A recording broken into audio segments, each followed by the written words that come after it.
Hello guys, this was episode 2 of my pregnancy అనమాట. Pregnancy is not same for every man. ఎందుకంటే ఒక్కొక్కరికి ఒక్కొక్క symptoms ఉంటాయి, ఒక్కొక్క రీజన్స్ ఉంటాయి వాళ్ళు తెలుసుకోవడానికి. నా విషయంలో అలా అస్సలు జరగలేదు, ఎందుకంటే నాకు అసలు సిమ్టమ్ లెస్ అనమాట. మేబీ అందువల్లే నాకు 45 days వరకు తెలియలేదు. నాకైతే ఎప్పుడు పీరియడ్ స్కిప్ అవ్వలేదు.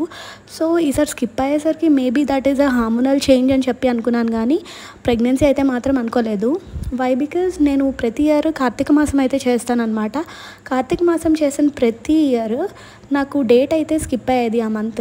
ఎందుకంటే మేబీ నాన్ వెజ్ లెవెల్స్ పడిపోవడం వల్ల కానీ అట్లా ఏమైనా రీజన్ ఉంటుందేమో, మరి నాకు తెలియదు. అలానే ఎవ్రీ టైం లానే ఈ టైం కూడా రాలేదేమో అనుకున్నాను. అండ్ నేను చాలా పూజలు చేశాను ఇయర్ అయితే. మండేస్ అని చెప్పి, పౌర్ణమి అండ్ ఏకాదశి ఇట్లా చాలా చేశాను. నా ప్రీవియస్ వ్లాగ్స్లో ఉంటాయి, కావాలంటే మీరు చెక్ చేసుకోండి. సో ఇన్ని ఫాస్టింగ్స్ చేశాం కదా, అంటే అంత వీక్ అయిపోతాం కదా మనము అని చెప్పి అనుకున్నాను. సో అందువల్ల నేను కొంచెం షాక్ అవ్వాల్సి వచ్చింది. And mainly the only reason is symptomless అనమాట. అందరూ అంటుంటారు కదా సిమ్టమ్స్ ఉంటాయి అట్లా ఇట్లా అని చెప్పేసి. నేను వెంటనే డాక్టర్కి అడిగాను, డాక్టర్ నువ్వు పాజిటివ్ వచ్చింది, యూఆర్ ప్రెగ్నెంట్ అని చెప్పినప్పుడు వై నాకు ఎందుకు సిమ్టమ్స్ లేవు అంటే సేమ్ ఆన్సర్ చెప్పారు, pregnancy is not same for every one అని చెప్పేసి. And I have lot of questions in my mind అనమాట.